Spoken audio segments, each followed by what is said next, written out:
Muchísimas gracias por la invitación, por estar todos acá y por no salir justamente al break y quedarse. Francisco, primera pregunta, vamos directo al hueso. La Argentina, en términos generales, uno podría decir que es un país innovador. Desde lo que estamos haciendo para fomentar y atraer la inversión es trabajar en conjunto con el Ministerio, desde ya, es decir, el marco regulatorio lo provee el Ministerio o los distintos ministerios del Estado, nacional, provincial, el INPI, todos los organismos, pero es trabajar conjuntamente para ver cómo podemos hacer para atraer la inversión en la Argentina y aquella inversión innovadora que nos dé un salto cualitativo en el desarrollo económico, ¿no? Dentro de este aspecto, uno de los temas que quiero mencionar, por ejemplo, mucho se habla de la digitalización, ¿no? Se habla de distintas leyes de emprendedorismo, que ya lo deben haber hablado hoy, pero por ejemplo, para nosotros es muy importante la innovación industrial. La semana que viene tenemos un evento donde vienen los 40 autopartistas globales más grandes del mundo a ver a Argentina, que actualmente no tienen operaciones en el país. Es un evento reducido para el desarrollo de la cadena automotriz en el país. De acuerdo a lo que dice CEPAL, la industria automotriz es un motor de innovación, no tanto las terminales, sino la industria autopartista, lo que es el segundo anillo, el primer anillo, segundo anillo. Y ya que dentro de las 20 empresas más innovadoras del mundo, 5 son autopartistas. Ellas invierten aproximadamente un 10% de I+D en el año. Entonces, creemos que darles el contexto, no solo la oportunidad de invertir, sino la digitalización, la protección de los derechos, el marco institucional y el marco económico de desarrollo es lo que nosotros vamos a poder promover en el país. Bien. Sebastián, en lo que hace específicamente a tu segmento, ¿considerás que tenemos un marco jurídico, normativo, que acompañe o que fomente la innovación? Sí, digamos, la respuesta puede ser típico de un ingeniero agrónomo, ¿no? Depende. Yo creo que el proceso de innovación es un proceso multidinámico y, como planteaban hace un rato, quizá va mucho más allá de lo que es la tecnología, ¿no? Quizá muchas veces nos sesgamos en los procesos o en las innovaciones tecnológicas y en realidad desde nuestro lugar en la maestría de agronegocios de la UBA, de alguna manera la propia dinámica del sector nos fue llevando a que entendamos que la innovación también está ligada a lo organizacional, es decir, al desarrollo de las innovaciones en los procesos y de las personas, y también al marco institucional, o sea, al desarrollo del marco institucional. Digo, acá en la Argentina ha habido uno de los eventos más importantes a nivel, digamos, de impacto en el agro fue la aprobación, digamos, de la soja RR en su momento, y eso fue, digamos, posible no solo porque hubo una innovación desde el punto de vista de la tecnología, de la semilla en sí, sino porque hubo un marco institucional, digamos, la creación de reglas de juego, la creación de una instancia dentro de ese gobierno que permitió, digamos, que el proceso fuese avalado de manera clara y sin efectos dañinos para la sociedad en su conjunto. Creo que en este sentido la innovación, de alguna manera, en los últimos años dejó de ser una innovación quizá desde el punto de vista de la economía y de la tecnología, que se focalizaba en la tecnología exclusivamente, o una innovación, una economía en la innovación organizacional, como planteaban hace un rato, decir, bueno, ¿cómo modifico el organigrama? ¿Cómo modifico el rol o el puesto de trabajo dentro de una empresa? A una economía de innovación relacional, ¿no? En esto de la industria 4.0 y cómo hoy la innovación, digamos, ya no está sostenido desde exclusivamente el I+D de una mega empresa, sino que hoy, digamos, está sostenido desde la innovación de los emprendedores, digamos, ¿no? Antes tuvimos varios acá que de alguna manera están intentando acelerar, sostener a esos emprendedores. Entonces, digo, un poco el desafío hacia adelante es decir, bueno, tenemos la innovación, que puede ser de producto, puede ser de proceso, hay intenciones de una agregación de valor, pero es clave la captura del valor.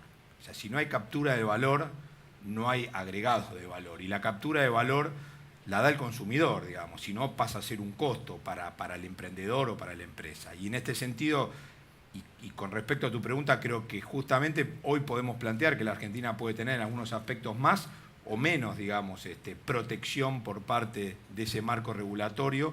Lo que creo es que digamos, tenemos un desafío hacia adelante en encontrar marcos regulatorios que entiendan que el proceso de innovación ya no es un proceso de innovación vertical y único, sino que es un proceso relacional en el cual, digamos, hay que atender las capturas de valor mediante ese marco regulatorio de los distintos actores que funcionan en ese proceso de innovación. Bien. Diego, bajo tu órbita están distintos registros, registro de derechos de autor, de marcas, patentes. ¿Cómo aparece la protección de esos derechos de propiedad intelectual en un contexto de, si se quiere, fomento o que busca fomentar la inversión y la innovación? Bueno, primero una aclaración. En el Ministerio de Justicia están todos los registros, no el de marcas y patentes. Propiedad intelectual sí, dentro de la propiedad intelectual está el derecho de autor, que está dentro del Ministerio de Justicia. Acá está el doctor Damaso Pardo, que tiene a su cargo el INPI, que es donde se registran marcas y patentes. Es decir, las creaciones están protegidas en dos aspectos: las que tienen alguna aplicación industrial, marcas, patentes, modelos y diseños industriales, y lo que tiene que ver más con la creatividad, música, software, podría ser lo más cercano a una creación intelectual no industrial, entra en derecho de autor, cine, películas. En realidad, desde la Dirección de Derecho de Autor, que está dentro de la Secretaría de Asuntos Registrales, no hay una política, podemos decir, proactiva de impulso a la creación. Pero eso también obedece a una lógica de que entendemos que el creador hay que dejarlo crear, y la mejor forma de dejarlo crear, de innovar y de desarrollar sus negocios es protegerlo nada más. La dinámica en la que el Ministerio está trabajando en modificación de la ley es buscar dos cosas que se señalaron recién: cierta previsibilidad, tener buenas leyes con las que hay podría ser suficiente, pero son mejorables, y estamos trabajando en proyectos de reforma de la ley de propiedad intelectual. También estamos trabajando en mejor protección penal de los distintos delitos de los distintos derechos de propiedad intelectual, marcas, patentes incluidas. Y lo que se busca es dar seguridad jurídica. Me parece que es uno de los conceptos que recién mencionaron, que es fundamental. Y nuestra tradición, lamentablemente, parece que cada cierto periodo corto de tiempo, cada vez más corto, reseteamos y empezamos de vuelta. Y eso no entendemos que como país la mejor forma de atraer inversores, de atraer negocios, es brindar seguridad jurídica y previsibilidad. Y eso se gana solamente con el tiempo. Entonces, me parece que tenemos que trabajar en nuestras instituciones judiciales para que hagan respetar la ley, que eso es el mejor incentivo que puede tener alguien, partiendo de lo que es el respeto a la propiedad, inclusive la propiedad intelectual, que es una de ellas. Mejorar la legislación, y en ese sentido estamos bastante cerca de los estándares internacionales, pero con una gran diferencia entre lo que dice la ley y la aplicación de la ley. Y por último, permitir los nuevos modelos de negocios. Ese es un debate que sobre todo se debe el ámbito de la propiedad intelectual, de lo que vendría a ser las corrientes del derecho de autor. Para graficarlo lo podemos ver bien en las discusiones que se dan en el cine. El cine arte o el cine que lo pueden tildar de industrial, el cine negocio. Eso se traduce también en las discusiones doctrinarias jurídicas entre los autoralistas o el derecho del entretenimiento. Y bueno, esas son las discusiones que me parece que Argentina todavía no tiene del todo cerradas, y que me parece que hay que confluir en decisiones, posiciones y apuntar a largo plazo para que la innovación, la productividad y todo eso, y sobre todo la inversión extranjera, pueda llegar a Argentina. Obviamente el inversor extranjero también juega su juego, analiza distintos escenarios. Cuando se pone a ver la Argentina, descarto que también lo hace comparando con otros países de la región o no. Centrándonos en la región, ¿qué ventajas creen ustedes que estamos ofreciendo nosotros hoy, o cuáles deberíamos ofrecer justamente para ser más competitivos y ganar share en el contexto regional al menos? En mi visión, bueno, varias de esas cosas se deben haber hablado hoy, pero Argentina tiene por un lado una cultura emprendedora, tiene talento, está creando la infraestructura tanto digital como la desburocratización para hacer los procesos más simples, está reinsertándose nuevamente al mundo con todo el talento que tiene para capturar también más talento en los distintos acuerdos internacionales que se están negociando, que tienen que tener una aprobación, es un proceso largo y complicado, pero claramente Argentina tiene mucho para que aportar y en algunos sectores es líder mundial. En el caso de lo que es agro es líder mundial. Tiene, es decir, sectores de nicho que, es decir, las mismas, como todos saben, generalmente del agro, las hojas resistentes al Roundup se largaron al mismo momento en Argentina que en Estados Unidos. Y Argentina fue líder en la aplicación de la nueva genética. Con lo cual, es decir, tiene muchísimo para aportar y creo que el secreto está en cómo combinar estos factores, hacerlo correctamente para potenciar la inversión. Sí, la Argentina es una plataforma de enseñanza enorme. Ustedes, la mayoría lo han leído, quizá más sesgado en los ejemplos de la Facultad de Medicina o de Económicas. Nosotros hoy tenemos una afluencia en nuestros posgrados de negocios del 50% de nuestros alumnos provienen de la región. Ecuador, Colombia, Uruguay, es decir, vienen a aprender una cultura emprendedora, porque en definitiva, digamos, más allá del contenido de una currícula que hoy nosotros la tuvimos que modificar, porque en nuestros inicios venían, digamos, los alumnos venían de las empresas, digamos, ¿no? En este concepto de empresa grande, quizá tomadora de empleo, etcétera, etcétera. Y hoy el 60% de nuestros alumnos son emprendedores, o sea, son individuos que vienen a aprender, a emprender, a innovar, a capacitarse en modelos de negocios, en procesos distintivos que permitan hacer uso de la tecnología. Y contrariamente, quizá, y relacionado a tu pregunta, en el campo del agro, quizá a diferencia de lo que pasa a nivel nacional, un trabajo que hicimos hace muy poco con mi amigo y compañero Iván Ordóñez, la inversión en el agro, la inversión en tecnología en el agro es privada, no es pública, ¿no? Eso es una gran diferencia con el dato a nivel nacional. Entonces, digo, en este sentido, la importancia de generar espacios, digamos, de certidumbre para poder generar ese valor y capturarlo, de vuelta, insisto, en un sector que mayoritariamente la inversión es privada. Para que ustedes tengan una idea, y tomando el ejemplo también del primer panel, en otro trabajo también que hicimos con mi compañero Ordóñez, nosotros caracterizamos el impacto, por ejemplo, de la inversión, del impacto que tenía la inversión en un evento biotecnológico, ¿no? No importa cuál, pero eso tenía un impacto en términos de mayor productividad, cuidado del ambiente, y ese impacto en el sistema que hablaban hoy. O sea, nosotros calculamos cuántas milanesas se consumían de más, cuántas cubiertas se consumían de más, es decir, que esa inversión, digamos, inicial tiene un impacto muy importante, no solo en el sector en sí, sino en sectores conexos. Entonces, para el sector de agro, la posibilidad de que haya certidumbre es clave porque, insisto, mayoritariamente la inversión es privada.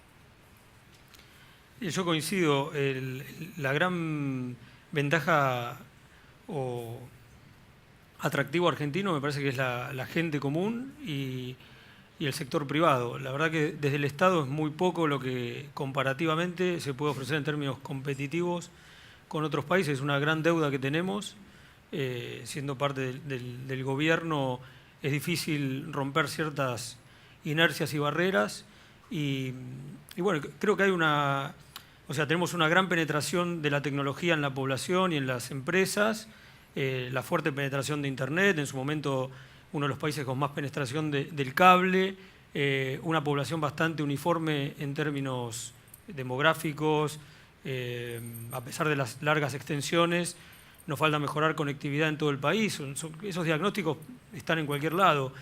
Me parece que desde el Estado todavía falta mucho, sobre todo a partir de esto que yo recién decía, del permanente reset y cambio de reglas de juego. Entonces, cuanto menos previsibilidad tiene uno, el Estado lamentablemente tiene que dar más cosas para volverse atractivo. Y me parece que hay cierta esquizofrenia también desde el Estado. Hoy vemos muy patente la discusión Mercado Libre con la FIP. O sea, esto lo ve desde una pyme hasta una gran empresa donde de un lado se les quiere dar al extranjero, al inversor, abrirle las puertas y por otro lado parece que se lo castiga ni bien entra. Entonces, lo mismo pasa con las leyes laborales. Creo que este proceso de reforma que se está iniciando en este momento impositiva y laboral podría ser lo que termine de cerrar el círculo como para que realmente al atractivo privado se le sume el atractivo público a la hora de la innovación, del desarrollo y de la inversión extranjera. Bien, ponían palabras más, palabras menos, los tres, el foco en justamente sector privado, comunidad y el sector público como, si se quiere, facilitador de determinados espacios o del medio ambiente en el que se van a mover el resto de los jugadores. ¿Cuánta conciencia creen ustedes en cada uno de sus áreas que tienen el sector privado o la comunidad respecto del poder, de la responsabilidad que tienen? Esto de decir, bueno, no hago porque hay elecciones, no hago porque no se sabe qué va a pasar, no hago porque van a entrar a discutir esta ley y quizás sale dentro de 2 años, entonces me quedo quieto y dejo que pase el nubarrón o que baje la polvareda. Yo te puedo contestar desde mi lugar, y esto a título personal, ya no por el cargo, ¿no? Yo y mucha de la gente que trabaja hoy conmigo venimos del sector privado. Y en la medida en que no tengamos miedo en volver al sector privado, uno puede hacer lo que tiene que hacer. Y eso nos saca un poco de esa lógica electoralista o cortoplacista. O sea, creo que hay cosas que pensamos de sentido común, que por un lado nos permiten tomar decisiones, saber lo que falta, y bueno, y si a alguno que está en otro nivel esa idea no le gusta, siempre estamos dispuestos a escuchar, y si nos tenemos que ir, en mi caso particular, irme, pero no claudicar en lo que uno cree que corresponde. Eso me parece muy importante. Pero sí, también uno entiende que desde el gobierno estás en una lógica política, pero que también es parte de la impronta de este gobierno de tratar de escuchar a todos los sectores y no tener una idea preconcebida, sino que nutrirnos con las distintas opiniones y encontrar puntos medios donde las cosas se puedan hacer de la mejor manera posible, aunque sea distante de la ideal a veces, ¿no? Sí, a ver, como decía Pablo hace un rato, la cultura, y Francisco, ¿no? La cultura del agro, la cultura emprendedora, de alguna manera a veces no sabemos si es innata o si es justamente la misma dinámica de nuestro proceso. La verdad que desde el agro o de la agroindustria en general, no solo desde el campo, sino en todas las industrias de servicios y procesadoras, pensar en el corto plazo es imposible. Digamos, por la propia dinámica del negocio es imposible pensar en el corto plazo. Entonces, en ese sentido no hay muchas chances. Digamos, uno piensa el desarrollo de una semilla, de un evento biotecnológico, 10, 15 años para que recién llegue al mercado, es impensado, digamos, poder pensar en el corto plazo. Por eso, para el sector del agro y para la innovación de los procesos, de los productos en el agro, es clave la certidumbre y la posibilidad de tener reglas de juego claras en el largo del tiempo, ¿no? O sea, esa capacidad que decía Pablo de estar repensando y de permanentemente estar buscando algunas soluciones, porque justamente uno no puede guardar su cosechadora, guardar la sembradora, parar la industria de alimentos, etcétera, etcétera, porque hay alguna condición, digamos, que no nos gusta. Hay que seguir trabajando. Entonces, es clave la innovación y es clave entender que hay nuevos modelos para justamente de alguna manera capturar ese valor, ¿no? Sí, vos cuando preguntabas qué es lo que el gobierno está haciendo, claramente desde el presidente, el ministro Cabrera y todos los ministros tienen clarísimo que la economía del conocimiento, la cultura de la innovación son claves para el desarrollo de las naciones en el mediano plazo. Eso ya todo el mundo acá lo sabe. Es decir, Argentina tiene un set de recursos naturales que hay que que aprovechar, pero no por eso dejar de trabajar en la cultura del conocimiento. Y desde la agencia de inversión nosotros tenemos un equipo específico en lo que es servicios basados en el conocimiento. Argentina, el segundo rubro en el 2016, tercero este año, de exportaciones son servicios basados en el conocimiento, ¿no? En gran parte están relacionados con lo que es servicios profesionales, pero eso es conocimiento. Entonces, desde el Estado lo que se está buscando es articular no solo el aprovechamiento correcto de los recursos naturales con su correcta infraestructura, logística, sino también entrar en una agenda de innovación y conocimiento muy agresiva. Y el Estado está articulando a través del marco regulatorio, que lo va a hablar Lucio Castro, las distintas políticas, la interconexión que estamos buscando entre los distintos actores para romper las barreras que existen entre los distintos organismos públicos y privados. La creación de mesas, por ejemplo, la mesa de ACTEC, en la cual estamos trabajando y buscando vincular los distintos actores para que ellos mismos potencien dentro del ecosistema, compartir el conocimiento con un marco jurídico adecuado, con una inserción internacional en doble vía y en un ámbito de trabajo simple, sencillo y que promueve el desarrollo. Justamente eso te iba a preguntar, Francisco. ¿Cómo es en la práctica esta articulación público-privada? Supongamos, yo tengo una idea o tengo un proyecto o tengo una innovación. ¿Cómo hago para interactuar con el sector público en la realidad? Digo, ¿a dónde voy? ¿Con quién hablo? ¿De qué tiempos estamos hablando? Bueno, algo muy bueno que va a alargar o que está armando el INPI en este momento es el Centro de Asistencia Técnico Industrial, el CATI, ¿no? Que es una federalización de si uno tiene que documentar, analizar cómo tiene un invento o tiene un desarrollo, es decir, se está trabajando el INPI con todos los organismos del Estado como un centro de guía y referencia para indicar a los distintos privados que tienen desarrollos a dónde recurrir. Eso es transparencia de la información y servicio del Estado. Después hay muchas otras cosas que se pueden hacer, es decir, se están fomentando los distintos distritos tecnológicos, hubs de conocimiento, con universidades, empresas, Estado. Pero el rol del Estado siempre es un rol facilitador en lo que puede hacer. El CONICET tiene un aporte importantísimo en toda esta ecuación, es decir, muchos desarrollos que se generaron en el CONICET hoy son empresas exitosas en el ámbito, entonces, desburocratizar, destrabar y fomentar el desarrollo de entre partes para promover la innovación y el desarrollo. Sebastián, en tu experiencia, ¿cómo es esa interacción con el sector público?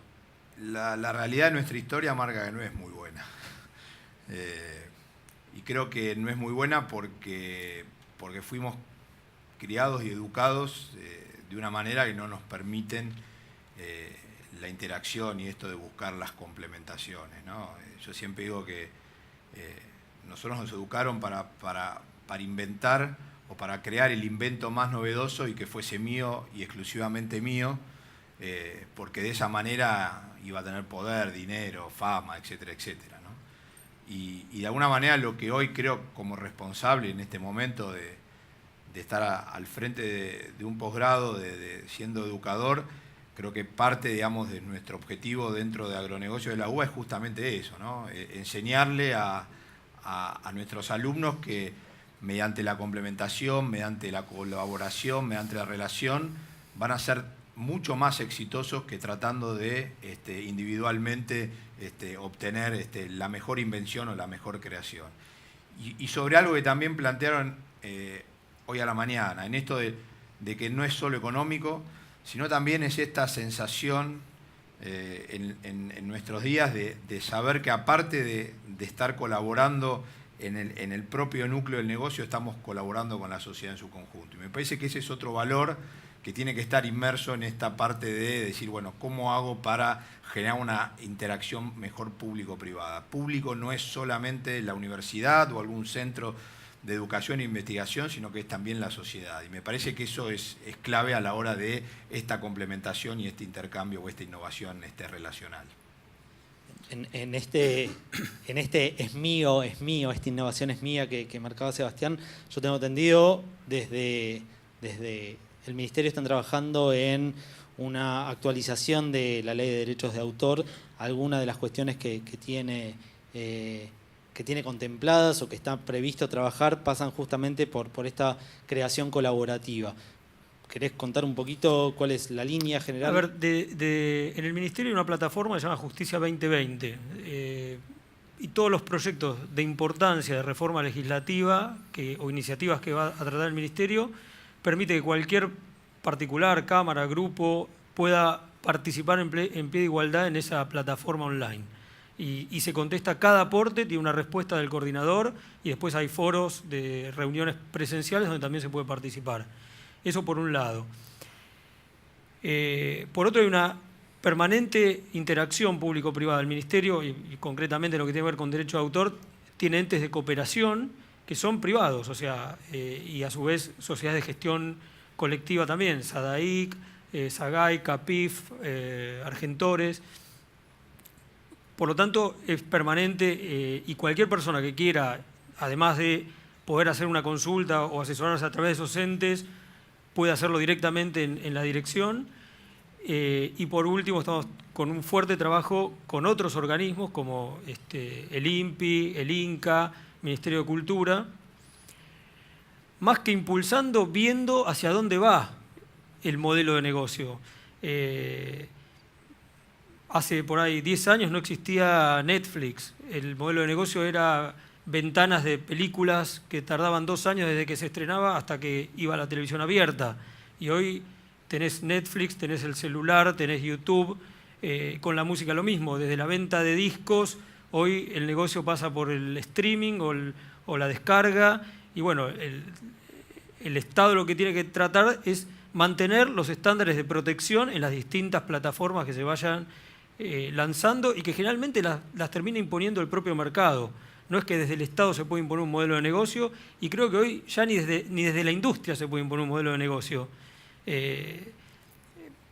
A ver, la industria puede retrasar la irrupción, pero o entran por derecha o entra por izquierda y se lo lleva puesto, el consumidor termina eligiendo. Entonces, el rol nuestro es ver hacia dónde va esas evoluciones y tratar de mantener los estándares de protección. Y la reforma legislativa, además de adecuar a los tratados internacionales que Argentina es parte, busca contemplar estas nuevas realidades. No imponerlas, sino entenderlas y ver cómo se las puede proteger para que sea el entorno transparente, legal, y esa es la idea. Bien, les hago una última pregunta a los tres o al que quiera contestar de los tres.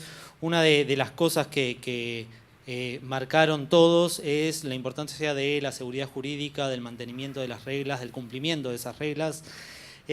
Mi pregunta es, ¿qué se está haciendo a nivel generación de consensos en el terreno político para garantizarse que cuando cambie en algún momento el partido gobernante mantenga una cierta línea de apoyo a esta que ustedes están emprendiendo, y qué se está haciendo a nivel educativo para que las nuevas generaciones o las futuras generaciones de innovadores, de creadores, también tomen conciencia de la importancia de su rol y justamente del respeto al entorno normativo?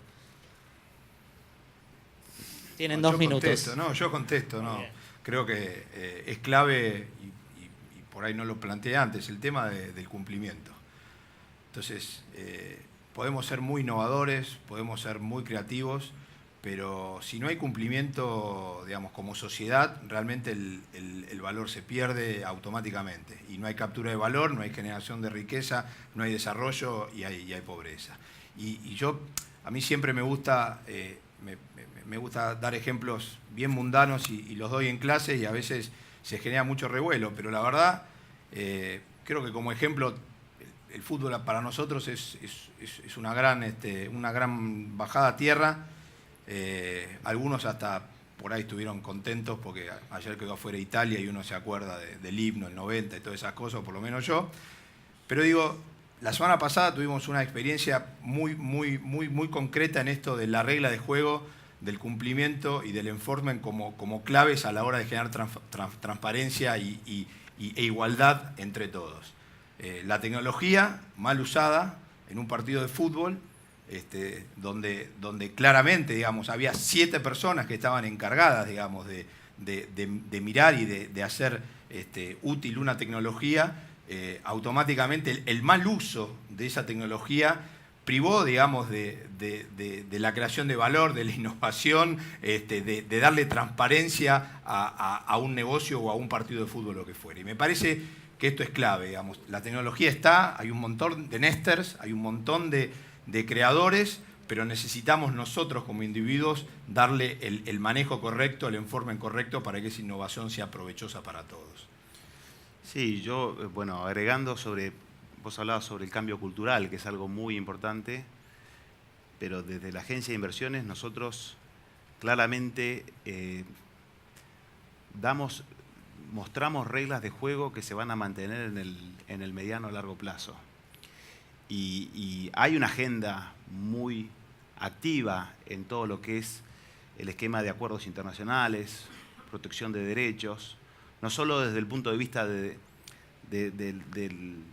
la fiscalización, sino también de crear el marco regulatorio apropiado para el correcto desarrollo y la captura de valor. Para nosotros es clave que la inserción en el mundo sea dentro de las reglas que se juegan en el mundo.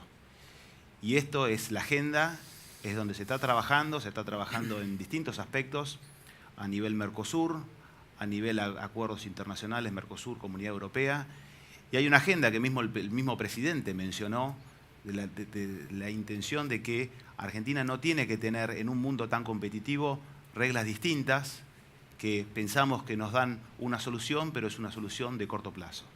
Claramente, la agenda de innovación implica desarrollar el marco apropiado en todas las variables, pero también en la protección y captura de valor de aquellos que desarrollan nuevos inventos. Yo creo que la prolongación de las políticas, primero tiene que ver con la aceptación de las mismas. No se pueden forzar situaciones o acelerar los tiempos que las cosas naturalmente tienen, como la naturaleza misma de las semillas, ¿no? Por un lado. Por otro, el cambio va a ser educativo. Creo que la educación, el ejemplo que yo siempre doy es el del cinturón de seguridad o el del cigarrillo. Yo cuando era chico en el auto no usaba cinturón de seguridad y a mí mis hijos me obligan a usarlo.